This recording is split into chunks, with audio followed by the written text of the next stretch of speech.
September 14 திருச்சிலுவை உயர்த்தப்பட்ட திருவிழா. கிபி 312ஆம் ஆண்டு அரசர்கள் கான்ஸ்டன்டைன் மற்றும் மேக்லண்டியூஸ் இருவருக்கும் நடைபெற்ற போரில் அரசன் கான்ஸ்டன்டைன் தான் வெற்றி பெறுவதற்காக ஆண்டவர் இயேசுவிடம் உருக்கமோடு ஜெபித்தார்.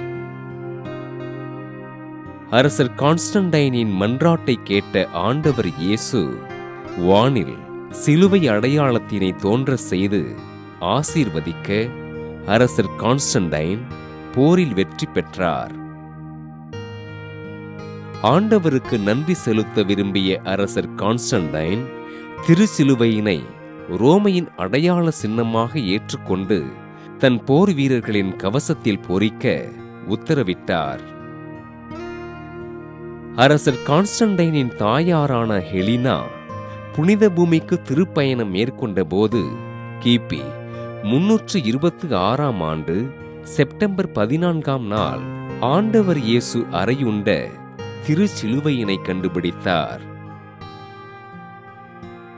ஆண்டவர் இயேசு அறையப்பட்ட உண்மையான திருச்சிலுவையினை கண்ட அரசர் கான்ஸ்டன்டைன் கல்வாரி மலையில் 2 ஆலயங்களை கட்டி எழுப்பி ஆண்டவருக்கு நன்றி செலுத்தி திருச்சிலுவைக்கு வணக்கம் செலுத்தினார்.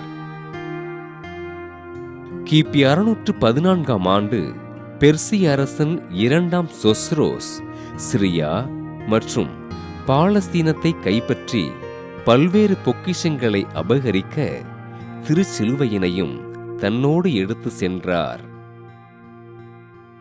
கிபி 629ஆம் ஆண்டு கான்ஸ்டாண்டினோபிளின் பேரரசர் ஹெராக்லியஸ் பெர்சிய நாட்டின் மீது படையெடுத்து ஆண்டவரின் திருச்சிலுவையினை கண்டுபிடித்தார்.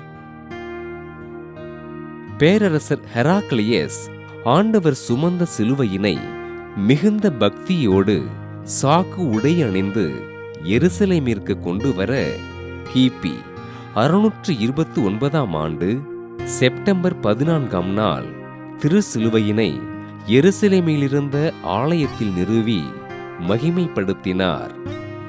திருச்சிலுவை உயர்த்தப்பட்ட திருவிழாவினை கொண்டாடுகின்ற நாம் நம் வாழ்விலுள்ள துன்பங்களை ஏற்றுக்கொள்வதற்கு மன வலிமையினை அருளும்படியாக ஆண்டவர் இயேசுவிடம் நம்பிக்கையோடு ஜெபிப்போம்.